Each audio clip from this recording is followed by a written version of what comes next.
இன்றே டவுன்லோட் செய்து உங்கள் ஃபேவரட் ஷோக்களை என்ஜாய் பண்ணுங்க. இல்லத்த, எப்படி இருந்தாலும் நம்ம வர்ஷினி இந்த வீட்டு மருமக தானே. அந்த இன்னொரு தாலிய என் தங்கச்சி வர்ஷினி கையில கொடுத்தா அதுவே அவளுக்கு கிடைச்ச பெரிய ஆசீர்வாதமா இருக்கும் அத்தை.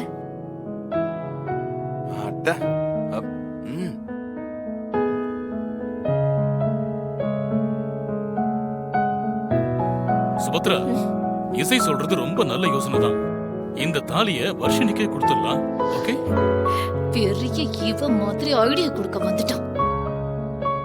இவ தங்கச்சிக்கு இப்ப தாலி ஒண்ணுதான் குறைச்சல். வர்ஷினி, இங்க வாமா. இசை, இந்த தாலிய தாம்பூல தட்டுல வச்சு கொடுமா. சரிங்க அத்தை.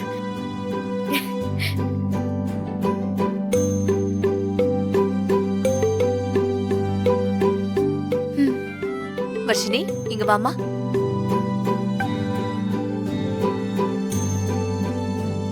சில சூழ்நிலையால உன் கல்யாணம் தள்ளி போகுதே தவிர மத்தபடி நீ என்னைக்குமே இந்த வீட்டோட மருமகதாண்டா. அதுக்கு இந்த சுபத்ரா உத்தரவாதம் கொடுக்கறதுக்காக இந்த தாலிய உன் கையில கொடுக்கறேன், நீ வச்சுக்கோ. வர்ஷினி, வாங்கிக்கோ வர்ஷினி. வாங்கிக்கோமா.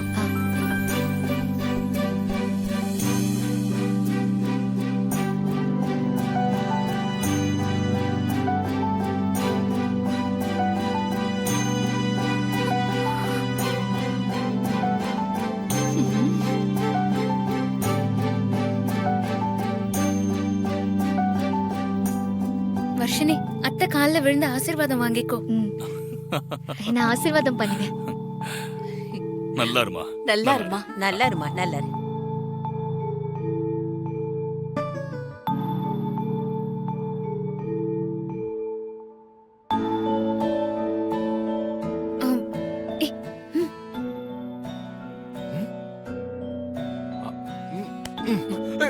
எப்பவும் சந்தோஷமா இரு.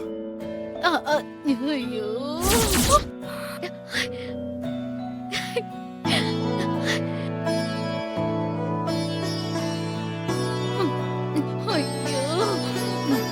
இந்த இசையும் விஷாலும் இருக்காங்களே.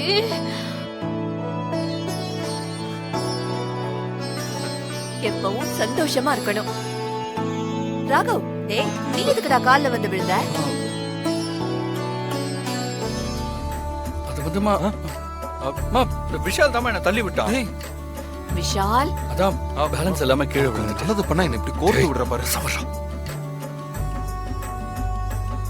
அம்மா, நான் தான் தெரியாம தள்ளி விட்டேன். சாரி. பரவாயில்ல பரவாயில்ல.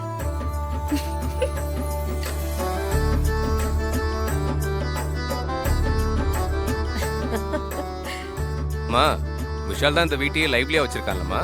ஆமா, உன் தம்பியை நீதான் மெச்சுக்கணும். Thanks brother.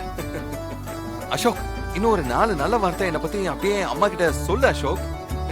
அதாவது இசை மாதிரி 4 பேருக்கு தாலி எடுத்து கொடுக்கிற பாக்கியம் கிடைக்காட்டியும் ஒரு 40 பேருக்கு பார்ட்டி வைக்கிற பாக்கியம் மாதிரி எனக்கு கிடைக்கட்டும். கேட்டியா உன் தம்பி என்ன சொல்றான்னு?